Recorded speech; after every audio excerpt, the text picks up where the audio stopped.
კონკრეტული დიალოგი გესმის, როგორ გარწმუნებს შენი შინაგანი ხმა, რომ სუსტი ხარ, არასაკმარისი ხარ, ვერ შეძლებ.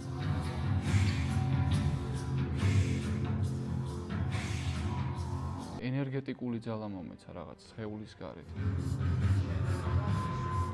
რაც ჩაღრმავებას საჭიროებს, სუნთქვების დროს ძალიან მარტივად ხდება აშკარა. ყველა ადამიანი მარტო უნდა გამკლავდეს იმ ყველაფერს, რაც მის წინაშე არსებობს. სულ ეს იყო.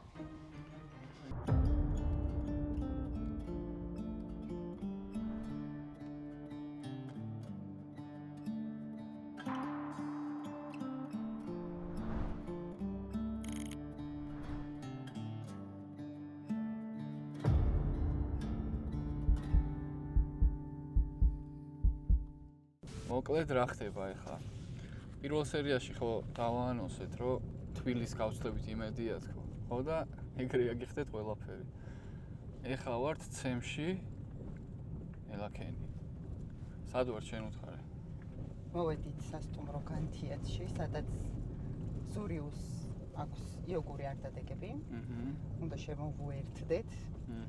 და დევესწროთ უნდა და სად რა ადგილია ეგ? ცემში არის სასტუმრო განთიადი. აჰა, ოკეი, სასტუმრო განთიადი. და იოგურ არდადეგებზე დავსწრებით სუნთქვით პრაქტიკებს მხოლოდ. ამ ნაწილს შევუერთდებით მე და ლაშა. ინტენსიური სუნთქვით პრაქტიკებს გავივლით. და გაგიზიარებთ გამოცდილებას. ულამაზესი ადგილია, ხო არ ვაჩვენოთ. ტყეში ვართ, ფაქტიურად.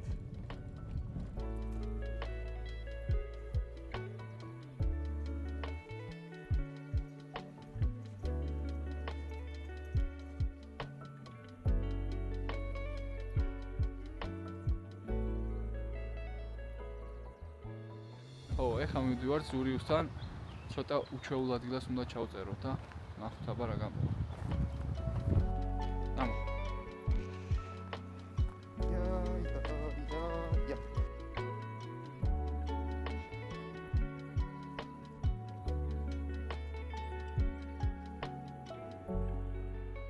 მოგესალმებით, დღეს ჩვენი მესამე ეპიზოდია და როგორც იქნა გავცდით თბილის, როგორც იქნა რა მესამე გადაცემა. ხო, მაგრამ მაინც როგორც იქნა არის. გავცდით თბილის, ვიმყოფებით დაბა ტბაზე, ცემში, სადაც ჩამოვედით ზურიუსის რეტრიტზე, რომელიც ერთი დღე აქ არის უკვე და წინ ელოდება კიდევ 7 დღე აქ ყოფნა ულამაზეს გარემოში, ზღაპრულში და გითხარი რატომ მაინც და მაინც ცემი. მსგავსი რეტრიტებისთვის იდეალური გარემოა რა. მსგავს რეტრიტებში გულისხმობ ისეთ გასვლას, სადაც ერთ-ერთი აქტიური თემა არის სუნთქვები. და სასუნთქად ეს გარემო, ეს ფიჭვნარი, ამდენი სიმწვანე და სუფთა ჰაერი არის იდეალური გარემო იმ სუნთქვითი ვარჯიშებისთვის, რომელიც აი ამ რეტრიტის დროს ყოველდღურად გვაქვს. რამე პროგრამა არის, რასაც მიყვებით ამ რეტრიტის განმავლობაში დილიდან საღამომდე? რა ხდება ხოლმე მოგვიყევი ესეთ რეტრიტებზე? ზოგადად რას ველოდოთ ადამიანები, როცა ეგეთ რეტრიტებზე წამოვალთ ხოლმე? რო გავმიჯნოთ იოგა ტური და იოგა რეტრიტი რა ხარა განსხვავებაა რა.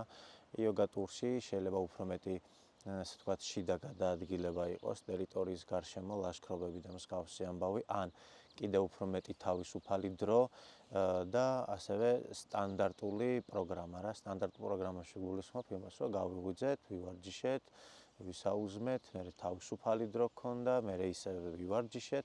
ანუ თითქოს იგივე პრაქტიკებიაო, რაც მაგალითად თბილისში სტუდიაში, ხო? და რეტრიტის დროს, ხო, არის კიდევ უფრო მეტი ინფორმაცია. რეტრიტს ახასიათებს ცოტა კიდევ უფრო მეტი სიმკაცრე და კონკრეტულობა რა. სიმკაცრე ცოტა ისე ჟღერს, მაგრამ ანუ უფრო ვიტყოდი კატეგორიულობა რა, რაც ზღუდავს წამომსვლელებს ინტერესიდან გამომდინარე რა. მაგალითად ამ რეტრიტის დანიშნულება არის ასევე შემეცნებითი რა. ვისაუბრებთ ადამიანზე, ვისაუბრებთ სამყაროზე, ვისაუბრებთ სწორ ვარჯიშზე, სწორ მედიტაციაზე და ეს თემა, რასაც აქ შევეხებით, ხო, არის ისეთი თემები, რომელიც პრაქტიკული ვარჯიშებით არის გამყარებული, ძალიან ადვილი საგრძნობი, დასამტკიცებელი და ცხოვრებაში გადასატანი მეთოდებით არის ახლა ეს რითრითი შეიარაღებული. მოდი კითხავ ერთ უცებ. ანუ აქ წამოსვლა შენთან ერთად რეთრიტზე მარტო იმას შეუძლიათ, ვინც შენთან აქვს რაღაც კურსი გავლილი თუ ნებისმიერს, ვისაც თუნდაც შეხება არ ქონია აქამდე თვითშემეცნების თემაზე, რავი, იოგა არ გაუკეთები არაფერი თუ აი დამწყებსაც შეუძლია რომ წამოვიდეს მაგალითად? შეუძლიათ ნებისმიერ ადამიანს წამოვიდეს თუნდაც რატომ შეხედე არიან ჩვენთან ისეთი მონაწილეები, რომლებიც არ ესწრებიან ყველა ზემოხსენებულ ღონისძიებას რა. ზოგს უბრალოდ ვარჯიში უნდა და მას აქვს სრული თავისუფლება, რომ უბრალოდ ივარჯიშოს დღეში ერთხელ და დანარჩენი თავისთვის ისეირნოს და ისვენოს და აკეთოს ის საქმე. შეზღუდული არ არის ერთი სიტყვით რასაც უნდა. მაგრამ ვისაც აინტერესებს, ხო, იმათვის არის უფრო გავრცობილი პროგრამა და ვიცით ყველა მესგან რიგი და ისინი აქ ჩვეულებრივ ესწრებიან. რაც შეეხება მზაობას ინფორმაციულს ან ფიზიკურს, აქაც არანაირი საჭიროება არ არის. გინდ ვარჯიშები, გინდ ინფორმაციები არის იმდენად თანმიმდევრული, რომ ნებისმიერ შეუძლია აღვას. მე გკითხავს უთქვაფთან დაკავშირებით. ჩვენ კონკრეტულად ამ რიტრიტში შემოგიერთდით ამ პრაქტიკის გადასაღებად.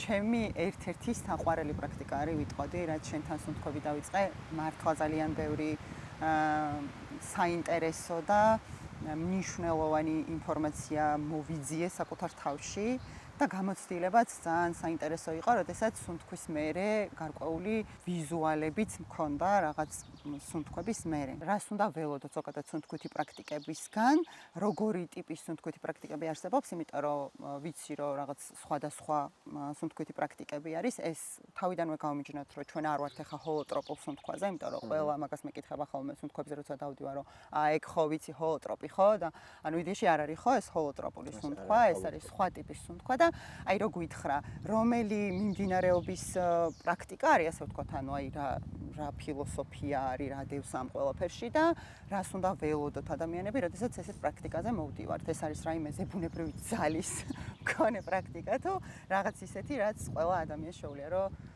გამოსცადოს. ესეც ჯობია რომ დავიწყოთ სუთავიდან. აი სუთავიდან რომ დავიწყოთ, რატო ვსუნთქავთ რა? იმიტომ ვსუნთქავთ, რომ სუნთქვა არის ენერგიის მიღების ყველაზე მარტივი ხერხი.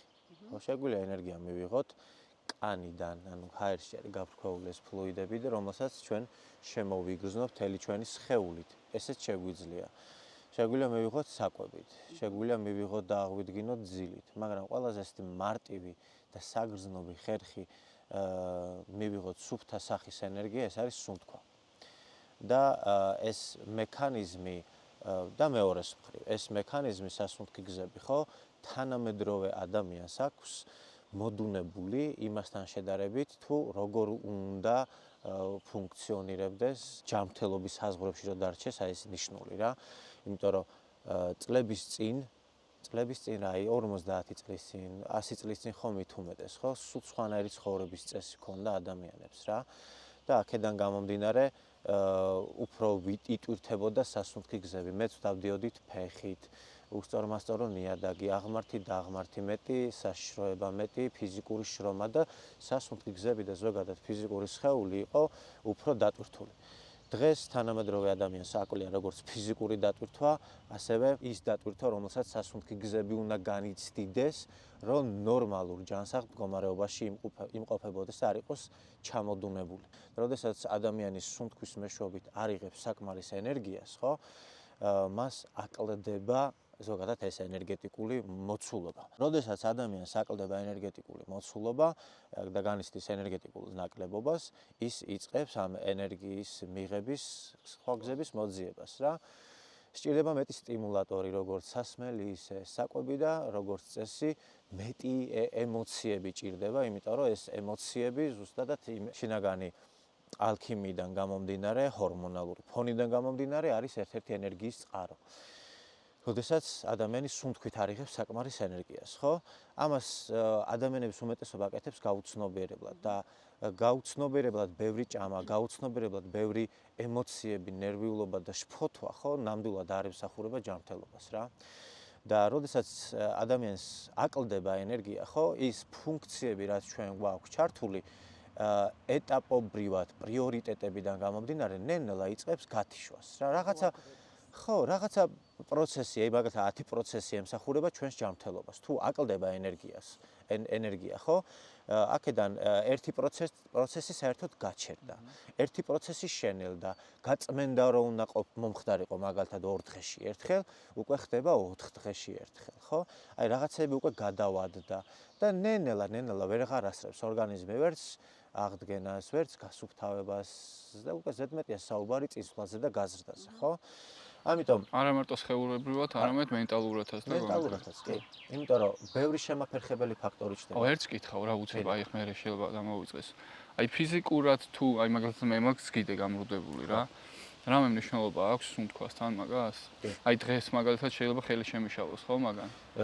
დღეს მაგალითად რაც უნდა ვისუნთქო? რა ქვია მაგ კონექტური სუნთქვები, შემაკავშირებელი სუნთქვები რა. ეს დღეს რაც უნდა ვისუნთქოთ, იგი ძირითადი ინსტრუქცია არის რა, ისუნთქე პირით. ოკეი.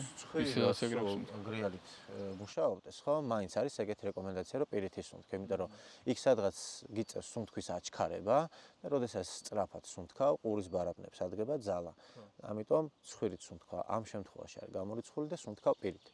ეს მხოლოდ ესეთ მძლავრ და ინტენსიურ სუნთქვით ვარჯიშებს ეხება რა, იმიტომ რომ არის იოგის არსენალში ისეთი სუნთქვითი ვარჯიშები, სხვადასხვა დანიშნულების სუნთქვითი ვარჯიშებია რა, მოდი ესეც ვახსენოთ. არის ენერგეტიკის ამწევი და მუხტველი სუნთქვითი ვარჯიშები, არის სუნთქვითი ვარჯიშები, რომელიც ენერგიას აბალანსებს ორგანიზმში, იმიტომ რომ ჩვენ სხვადასხვა სახის ენერგია ვიმოძრავებს სხეულში, ამიტომ რაღაცნაირად რომ ერთმანეთში დაბალანსდეს ეს ენერგიები, არა მხოლოდ სუნთქვით მიღებული ენერგიები, არის დამაბალანსებელი სუნთქვითი ვარჯიშები, რომელიც მარჯვენა-მარცხენა ნახევარსფეროებს აბალანსებს. აი, რატო უნდა დააბალანსო? შეხედე, თითქოს პრობლემა არ არის, რომ რაღაცა იყოს ზედმეტი. როდესაც რომელიღაცა ენერგია, მაგალითად, მარტივად ვთქვათ რა, პლუს-მინუსი ენერგია გვაქვს, ესე ორ დონეზე ჩამოვიდეთ. როდესაც პლუსი არის მეტი და მინუსი არის ნაკლები, ხო? ეს პლუსი ენერგია რაღაცნაირად იწყებს ჩახშობას, თვით ჩახშობას, რომ ბალანსისკენ მიილტვის ერთი სიტყვით ჩვენი ენერგეტიკული სხეულიც რა, ამიტომ ერთი ენერგია იწყებს ჩახშობას და ჩახშობა როგორც კი იწყებს, ხო, ვლინდება ყველა ის ეფექტი, რაც ზოგადად ახლავს ამ დადებით ენერგიას. აქვე უნდა ვახსენო, რომ უარყოფითი და დადებით ენერგია ეს უბრალოდ პირობითი სახელებია, უარყოფითი არნიშნავს ცუდს. როდესაც ბევრი დადებითი ენერგია გაქვს, ხარ ფიზიკურად მოუსვენრად. ხო, როდესაც იწყებს ეს ენერგია წვას, გამეტებით წვას, ხო? ფიზიკურად ხარ მოუსვენრად, ოფლიანობ მეტს და მოკლედ შეიძლება ყრუტკივილებიც კი ქონდეს, იმიტომ რომ აი თელი შენი სხეული ცდილობს, რომ სადღაც წაიღოს ეს ენერგია. ეს ერთ-ერთი ის რა ქვია, სიმპტომი. მეორე მხრივ თუ უარყოფითი ენერგია გაქვს მეტი, შეიძლება გამოვლინდეს რამდენიმე ნაირად. ან გთვლემდეს სულ, ან პირიქით ფსიქიკურად აღიგზნეს ადამიანი და მოინდომოს ამ ემოციის ერთბაშად ამოხეთქვა. ხო? ან წაგიყვანს თვლემისკენ და აი ძილისკენ და აი აპათიისკენ, ან პირიქით უცებ ეგრე შეგაჟუჟუნებს და ერთბაშად უნდა ამოხეთქო ეს ყველაფერი. ამის დაბალანსებაში ეს კონექტორი სუნთქვა. ამის დაბალანსებაში გვეხმარება დამაბალანსებელი სუნთქვითი ვარჯიშები. ოკეი. და კიდევ არის სხვა დამამშვიდებელი სუნთქვითი ვარჯიშები, რომელიც უბრალოდ გონებას ამშვიდებს და მაგალითად ესეთი სუნთქვითი ვარჯიშები სასარგებლო სიტყვაზე ძილის წინ, მედიტაციური პრაქტიკების წინ და ესე. დღეს ჩვენ რაც უნდა გქონდეს, ეს არის კონექტური სუნთქვები. კონექტური სუნთქვა ეს შემაკავშირებელი სუნთქვა, ხო, რა კავშირდება რა? პირველ რიგში რაც ყველაზე აშკარა არის, კავშირდება ის, რომ შენი სუნთქვა არის მუსიკის თანადროული. ეს ერთი. მუსიკა იქნება. ხო, შენი სუნთქვა არის როგორც ერთი კიდევ ერთი ინსტრუმენტი. შენი სუნთქვა როგორც ცეკვა. აი ამ რითმს უნდა დააჯდე შენი სუნთქვის რითმით და ისე ისუნთქო რა, ზოგან აუჩქარებს, ზოგან შეანელებს, მაგრამ როგორც ცეკვის დროს, ხარ ამ დროს ინტუიციური და ბუნებრივი. აი ერთ-ერთი კავშირი არის ეს, რომ შენი სუნთქვა არის აი ამ მუსიკის ნაწილი. მეორე კავშირი არის თუნდაც ის, რომ შენი სუნთქვა, შენი ის შეგრძნება, რომელიც ასე ვთქვათ, ინტუიციურად მე ვლინდება როგორც შენი სუნთქვის რითმი ინდივიდუალური, ხო? ესეც რაღაც ერთგვარი კავშირია. მე ესეთი აქტიური სუნთქვების დროს გამოვლინდება ყველაფერი ის, რაც მანამდე იყო დაფარული, უჩინარი, შეუმჩნეველი. მაგალითად, ქვეცნობიერიდან შეიძლება რაღაც გამოვიდა ეს? პირობითად დავარქვათ ქვეცნობიერი. რაღაცა ისეთი, რაც ყოველდღიურ ცხოვრებაში შეუმჩნეველია, იქიდან გამომდინარე, რომ სულ გარეთ ვიხედებით, რაღაცა ყურადღება გვაქვს გადატანილი სხვა რაღაცეებზე რა და აი აქ თვალები გაქვს დახუჭული სუნთქავ და შიგნით რაც ხდება ძალიან მკვეთრი, ინტენსიური, მძაფრი, ცხადი და აი ამასთან ხდება შეკავშირება რა. ყველაზე მთავარი შეკავშირება არის ეს, რომ აი რო ვსუნთქავ, რა მიშლის მე ამ სუნთქვაში ხელს, რა ემოცია მიშლის ხელს. ნუ რამდენიმე შემაფერხებელი ფაქტორია ხოლმე, ეს არის შიში, ხიბლი, ეჭვები და სიზარმაცე, ხო? აი რომელი მათგანი გიშლის შენ ხელს, ხო? და რა შინაგანი დიალოგებით არწმუნებ შენ თავს, რომ არის სუნთქო და მსგავს რაღაც შინაგან რეალობებთან, იმპულსებთან, რაღაც სტიმულებთან, ანუ შენ ხასიათთან გიწევს, ასე ვთქვათ, პირისპირ დგომა. და ეს არის ძალიან მნიშვნელოვანი კავშირი თვითშემეცნების გზაზე. თვითშემეცნებას ესე ვიტყოდი, ადამიანი ყოველწამიერად ეწევა რა. აი რაღაცა გავიგე, ამან ჩემზე ეს ემოცია ჩემში ეს ემოცია გამოიწვია, ხო? თუ ადამიანისთვის ზოგადად თვითშემეცნება არის დაკვირვების საგანი და პრიორიტეტი, მას შეუძლია ყოველწამიერად თვითშემეცნებით იყოს დაკავებული. ყველანაირი ინფორმაცია ჩვენში გადის, ჩვენში იგრძნობა და შეგვიძლია ძალიან მარტივად ყველანაირი მოვლენა გამოიყენოთ თვითშემეცნებად. მაგრამ აი ეს რაც ჩაღრმავებას საჭიროებს, ხო? აი ამ სუნთქვების დროს ძალიან მარტივად ხდება აშკარა რა. ჩვენ გვიყურებენ ისეთი ადამიანებიც, რომლებიც არ არიან ინტენსიურად ისეთი პრაქტიკით დაკავებული, რაც ვთქვათ ენერგეტიკულ სხეულთან შეკავშირებას გულისხმობს ან სულიერებაში და არიან უფრო რაღაც მეცნიერულ, ასე ვთქვათ, სწავლებებში რა, ანუ არ სჯერათ მაგალითად რაღაც ენერგეტიკული სხეულის ან სულის არსებობის, არიან ათეისტებიც და ასე შემდეგ. ანუ აი ეს ადამიანები, რომლებსაც არ ქონიათ არანაირი მსგავსი გამოცდილება, ჩვენ სხეულთან მიმართებაში აი ეს პრაქტიკა რას აკეთებს, როგორც ესე მიწაზე მოცემული რაღაცა რეალობა. ეს ერთ-ერთი ინსტრუქცია, რასაც ვაჟღერებ ხოლმე პრაქტიკის წინ არის ის, რომ შეიძლება გამოვლინდეს ყველა ის შემაფერხებელი ფაქტორი, რაც სუნთქვა შეგიშლის ხელს, ხო? შიში, ხიბლი, სიზარმაცე, ეჭვები. და ამასთან დაკავშირებით მოვაყოლებ ხოლმე, როგორც არ უნდა გეშინოდეს და ამ დროს გჯეროდეს, რომ კვდები ან გიჟდები ან ინფარქტს მიიღებ და ინსულტს მიიღებ, განაგრძე. ისუნთქე მაინც. რაში გვეხმარება, იცი რომ აი ეს შემაფერხებელი ფაქტორები ყოველდღიურ ცხოვრებაში ჩვენ გვაფერხებს, ოღონდაც იმას ვახერხებთ, რომ აი ამ შეფერხებას, ჩვენ ამ შეფერხებას ხო ვაბრალებთ გარემო პირობებს, ვიღაც კონკრეტულ ადამიანს, რაღაც ტრამვულ ბავშვობას, თავრობას, ამინს და ასე შემდეგ. მიზეზები არ გამოგველება რა და აი ხლა, როდესაც სუნთქავ და ვერ სუნთქავ, რაღაცა გიშლის ხელს და შეხედავ და ვეღარავის ვეღარ აბრალებ რა. აშკარად ხედავ, რომ პრობლემა არის შენში. კონკრეტული დიალოგი გესმის, როგორ გარწმუნებს შენი შინაგანი ხმა, რომ სუსტი ხარ, არასაკმარისი ხარ, ვერ შეძლებ, ან რა ძალა გადგია, ისედაც მანდ ხარ, აი კომფორტულად იყავი, რა თქინდა ცვლილებები, ხო? ადამიანს ბევრი რამე შეიძლება ეშინოდეს ცხოვრებაში და ეს უშილდეს წინსვლაში ხელს. თუნდაც ცხოვრების სტილის შეცვლა, სამსახურის შეცვლა, ზოგადად ცვლილებები ჩვენ გვაშინებს რა. და აი რა დიალოგებით გვაშინებს და რა მექანიზმი დევს და რამდენად ილუზიური არის მთელი ეს შემაფერხებელი ფაქტორები და როგორ მარტივად შეიძლება რომ გადალახო, აი ეს ყველაფერი არის ამ სუნთქვის მექანიზმში ჩადებული. წავეცით. კაი, შევიცვალეთ ადგილი, იმიტომ არა, შენ ცოტა ხანი გადაობა. შევიცვალეთ ადგილი, იმიტომ რომ იქ მზე მოგვადგა და ვეღარ გავაკეთებ ლაპარაკი და მე მაინც მაინტერესებს ვიზუალებზე რომ მიპასუხო. რა დამემართა? რა იყო ეს? ესე იგი, საუბრის დასაწყისში შენ ახსენე ის, რომ რაღაც ვიზუალები ქონდა, თვალები გაახილე, მე ისევ დახუჭე და გინდოდა რომ ისევ ის ვიზუალები გაგრძელებული იყო. ხო, ფერებს ხედავდი. კი, მოგეწონა, ხო ეგრეა? ძალიან.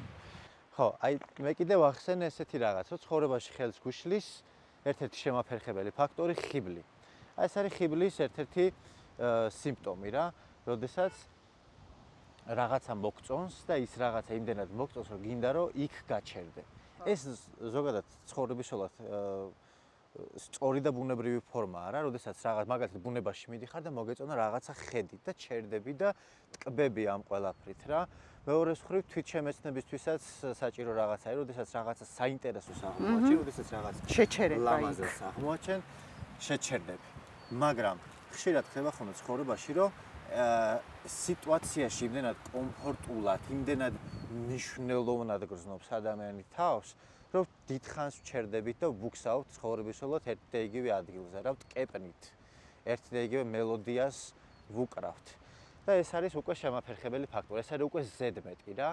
და აი ამ სუნთქვის დროს მთელი ეს ცხოვრება იმდენად ესე ვთქვათ მოკლე დროში ხდება, ნახევარ საათში 40 წუთში არის ჩატეული ეს ცხოვრებისეული ამბავი. ანუ ხიბლში ვიყავი? ხო, ამიტომ შევიყავი ხიბლში და იქ უშლიდი ბუნებრიობას ხელს, აი ბუნებრივ დინებას იმ გამოცდილებებისა, რომელსაც შენში უნდა გაევლო მაგალითად 3 წუთის განმავლობაში, ხო?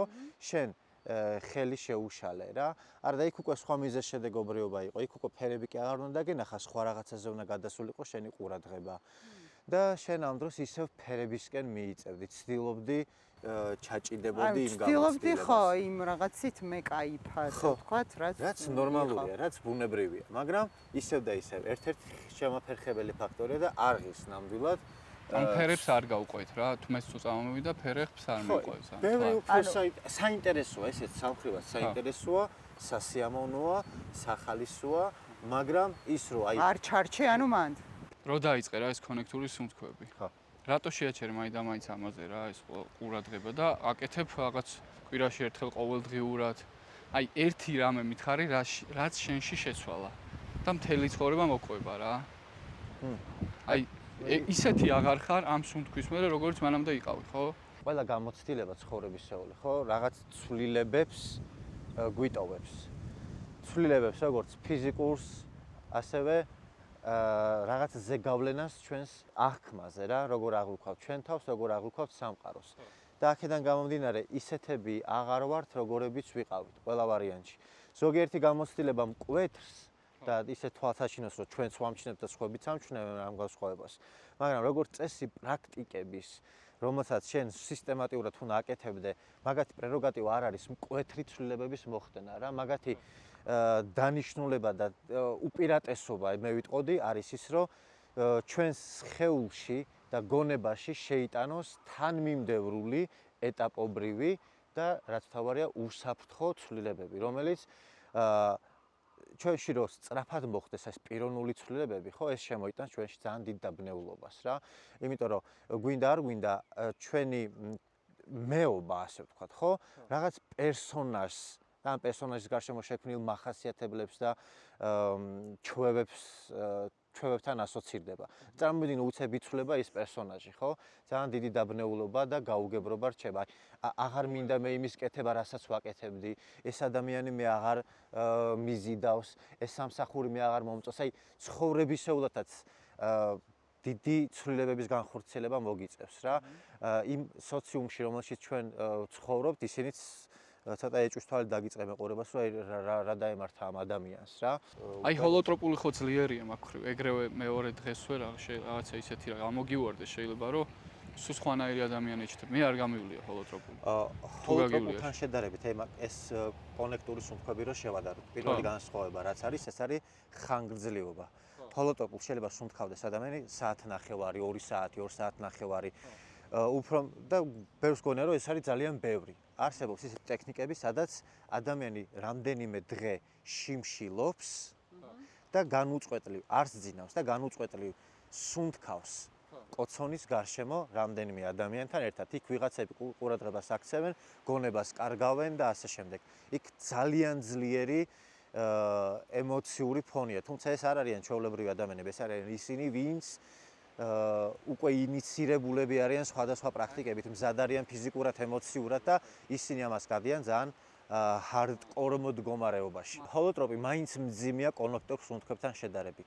თანამედროვე ადამიანის ფსიქიკა, რომელიც ყველანაირ ყველაფერზე რეაგირებს და ვაიმე დედა და ვაიმე ეს რატო და ემოციებს გამოხატავს და სტატუსებს წერს და ზოგადად ძალიან ემოციურები ვარ და ჩვენს ვალდებულებად მივიჩნევთ რომ ყველაფერზე რეაქცია გქონდეს. აი ეს უკვე ჩვევაში ხო გამზრდელი, იქ რაღაცა პატარა გამოცდილება სხეულში თუ გონებაში ამას კიდევ უფრო ვამძაფრებთ. 10-დან 2-ისთვის შეიძლება ზედმეტად ინტენსიური იყოს. 8-ისთვის იყოს მშვენიერი. მაგრამ კონექტური სუნთქვები, ხო, სადაც 40 წუთი სუნთქავთ, მაქსიმუმ 50 წუთი, ზოგჯერ ნახევარი საათი გააჩნია რამდენად ინტენსიურია, ხო? არის სრულიად საკმარისი. იმისთვის, რომ იყოს უსაფრთხოც და ყველასთვის უსაფრთხოც და ის ეფექტი, რასაც იღებს ღირებული და მისაღები არ გაემიჯნოს, რომ ვაიმე იქ აღარ მინდა და იქ რა ვნახე და ეს რა ვიგრძენი და ვაიმე დედა ამ მდგომარეობაში ვარ ჩავარდეს რა. მეორე მხრივ, ვინც კონექტურ სუნთქვებში ასე ვთქვათ დახელოვნდა და გაკაშდა, შეუძლია სადოს კიდევ უფრო ინტენსიური სუნთქვის ტექნიკები, როგორიც არის იგივე ჰოლოტროპული სუნთქვა, ან თუნდაც კიდევ უფრო ინტენსიურები, რომელიც საქართველოში არ ტარდება. აი რაც წეგან. ეხლა ძალიან საინტერესო რაღაც თქვენ, ჰოლოტროპული სუნთქვით ვინც არის დაინტერესებული, იმ ადამიანებისთვის შეიძლება ესე ვთქვათ, რომ ესეთი ტიპის სუნთქვები მოსამზადებელი სამუშაოა? კი, ვეტყოდი, რომ უბრალოდ მოსამზადებელი არა, ჩემი აზრით სრულიად მით უმეტეს, როდესაც რითრით უპირობებში იმყოფები, ანუ მაგალითად აქ ვართ 6 სუნთქვა გველის აქ, ხო? ყოველ დღე შეგიძლია შენი სუნთქო. მინიმუმ 4-5 სუნთქვა გჭირდება იმისთვის, რომ აი კონდეს იმის განცდა, რომ აი მე მეტი აღარ მინდა რა. ეხლა მჭირდება უკვე დრო, რომ ის ყველაფერი რაც მივიღე, შევიდგო, გადავხარშო, მოვინელო. ოკეი, წავიდეთ, მე მგონი დროა რომ ვისუნთქოთ. იმდენი ინფორმაცია მივიღეთ, რომ ერთი სუნი მაქვს რომ გამოვცადო რა, აი აი გამოვცადო. ცადოთ და მე სხვებსაც ვკითხოთ, სხვებს რა გამოცდილება მიიღოს. სხვათა შორის, სხვების გამოცდილება შეიძლება იყოს შენთვის უფრო საინტერესო. ჩვენ ხო ეგრე ვართ მოწყობილები, რომ აი სალომემ რო ფერები ნახა, მეც იგივე ფერების ნახვა მინდა. იმას როგორი საინტერესო გამოცდილება აქვს და მე რატო არ მაქვს ის, რომ ტირის მე რატო მეცინება და ეგრე გვინდა, რომ აი მეც იგივე მინდა რომ განვიცადო. თითქოს რაღაცა საერთო მინდა მქონდეს, ან მე არ გამოვირჩეოდე. უნდა მქონდეს იმის რწმენა და ნდობა, რაც შენში ხდება, ის რეალობა როგორც შენში ვლინდება, რომ მე ვიგრძნობ იმას, რასაც ვიგრძნობ მხოლოდ მე. ჩემთვის ეს არის მნიშვნელოვანი რა. სხვას თავისი გასაჭირი აქვს, თავის გამოცდილება, თავის ცხოვრება აქვს, ნაცხოვრები და იმან უნდა ნახოს და იგრძნოს ის, რასაც ის იგრძნობს. ჩემთვის ჩემი არა საინტერესო და ძვირფასი რა. ეგეთ დამოკიდებულება უნდა გქონდეს და აუცილებლად მოვა ის, რაც მართლა ღირებული და ძვირფასი იქნება შენთვის.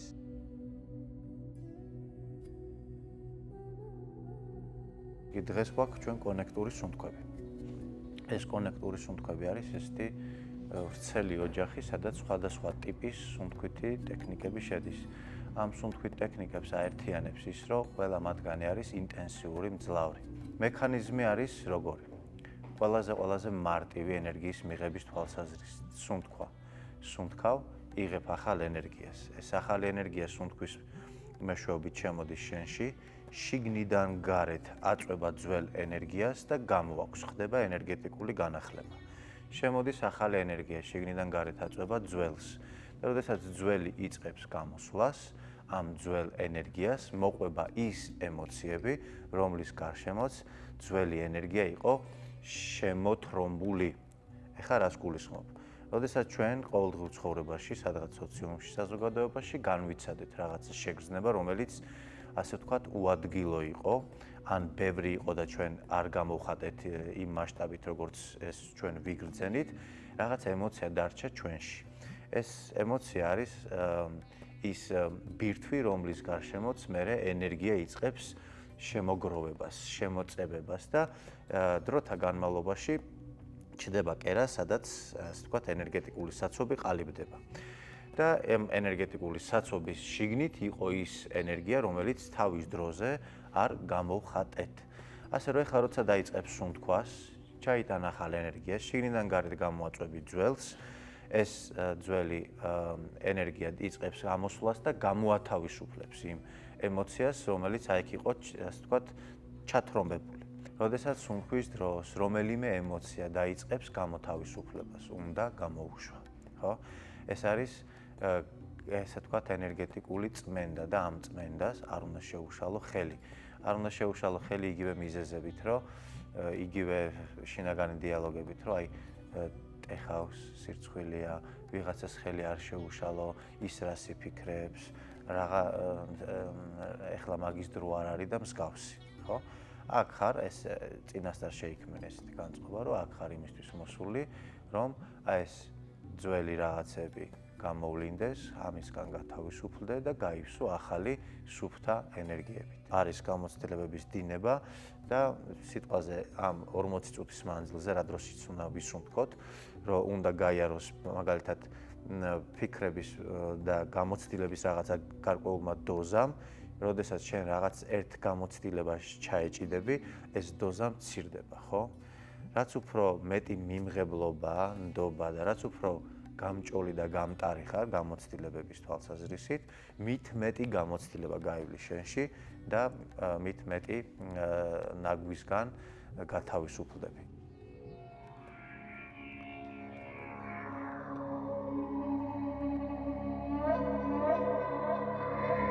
დაიწყე სუნთქვა ღრმად და მშვიდად. ამ ეტაპზე ჩასუნთქვა თუ გინდათ ცხვირით, ამოსუნთქვა პირით.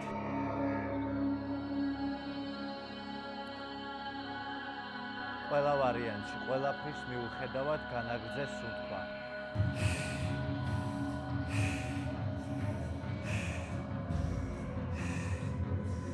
სუნთქვა იყოს მუსიკის თანადროული, სუნთქვა იყოს შენი ცეკვა.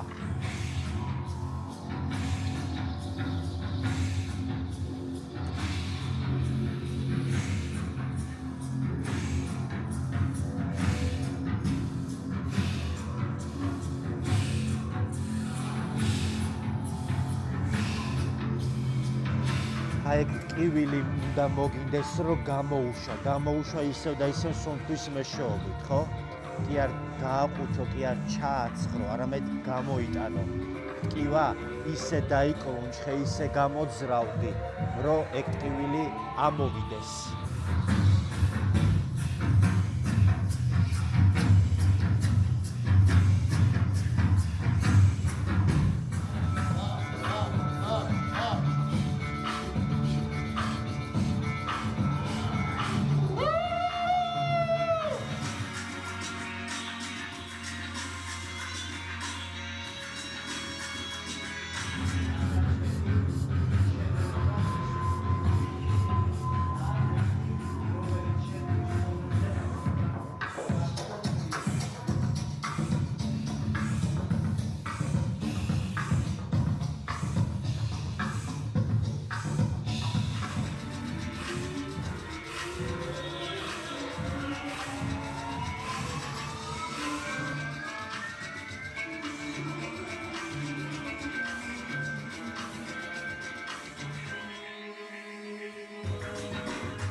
რაც არ უნდა ვილაპარაკო, ეხლა გონია, რომ იმას ვერ გადმოვცემ, რაც მე განვიცადე.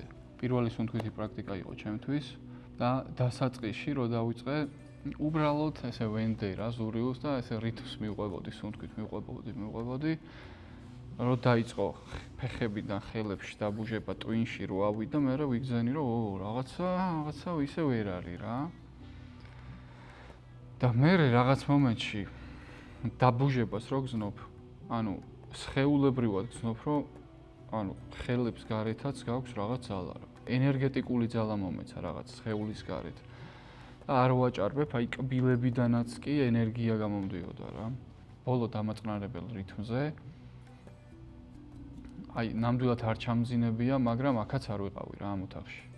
და რო გამოვხიზდი, უკვე მორჩენილი იყო ხალხი, აღარ იყო ესე ვიყურებოდი ირგვლივ, ასაც წავიდა ხალხი.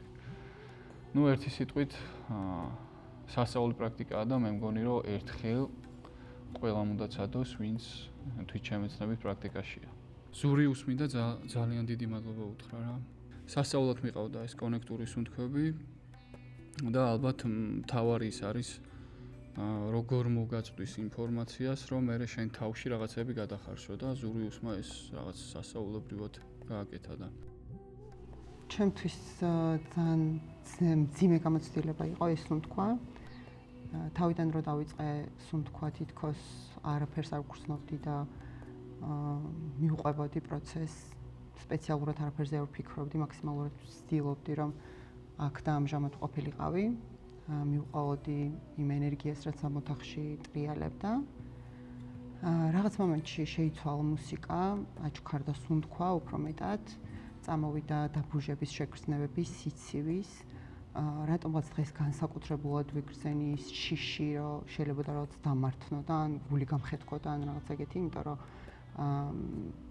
თავი მტკიოდა, როცა დავიწყე ეს პრაქტიკა და ზოგადად თავს კარგად არ ვგრძნობდი და მე წამოვიდა რაღაცნაირი ყველა ტკივილი ერთად, ყველა რაღაც სევდა თუ არ ვიცი რა დავარქვა. ძალიან ძნელი იყო ამ თქვის გაგრძელება, იმიტომ რომ გამეჩერებინა ეს პროცესი. მაგრამ აი ეგ იყო ძალიან მნიშვნელოვანი დღევანდელ დღეში ალბათ, რომ არ გავჩერდი მაინც და აი ამ არ გაჩერების ფონზე როცა გავაგრძელა ეს თქვა, მე ტემპი კიდევ შეიცვალა, რაღაც მუსიკა სხვა ჩაირთო და თითქოს აი ამ უსუსურობის განცდიდან გადავედი რაღაც ბრძოლის რეჟიმში და თითქოს ღრიალიც მინდოდა და თითქოს რაღაც ანუ თითქოს შიგნიდან რო ძალას გრძნობ, რომ შენ მაინც შეგიძლია რომ ყველაფერს გავმკლავდე. ეგეთი განცდა იყო, თუმცა იმ რაღაც თევდა მაინც არ დამტოვა და ეს გამოვყვა. აი პრაქტიკის დასაწყისში ზურიუსმა გითხრა, რომ თუ რაღაცას იგრძნობთ, ამას არ ჩაეჭიდოთ და მიეცით უფლება, რომ ანუ იდინოს ამ შეგრძნებებმა თქვენში და თითქოს ეს მინდოდა რომ გამეკეთებინა, რაღაცნაირად გამახსენდა ყველაფერი და თითქოს დავტოვა ეს თევდა, მე გადავედი სხვა რაღაცაში და ბოლოს რო გადავლახე ეს ყველაფერი ძალიან კმაყოფილების განცდა შემოვიდა, დიდი სიხარულის განცდა შემოვიდა და მომიდა რომ მეცეკვა ადგილზე ვცეკვავდი კიდეც რაღაც მოძრაობებს ვაკეთებდი, თითქოს რაღაც ჰარმონიაში ვიყავი საკუთარ თავთან, რომ აი ამ ჩემი ძალიან ბევრი დარდით, ტკივილით და რაღაც სევდებით და შიშებით, რომლებიც არსებობს და ყოველთვის არსებობს, ამასთან ერთად ცხოვრება თითქოს ლამაზი იყო და კარგი იყო. და თითქოს ამ ყველაფრით ტკბობაში გადავედი მე, რომ აი მაინც შემიძლია რომ კარგად ვიყო ნებისმიერი გამოწვევის მიუხედავად თუ რაღაც ეგეთი, მაგრამ საბოლოო ჯამში ამ პრაქტიკამ უფრო ის დამანახა, რომ რაღაცნაირად ყველა ადამიანი მარტო ვართ და ყველა ადამიანი მარტო უნდა გავმკლავდეს იმ ყველაფერს, რაც მის წინაშე არსებობს.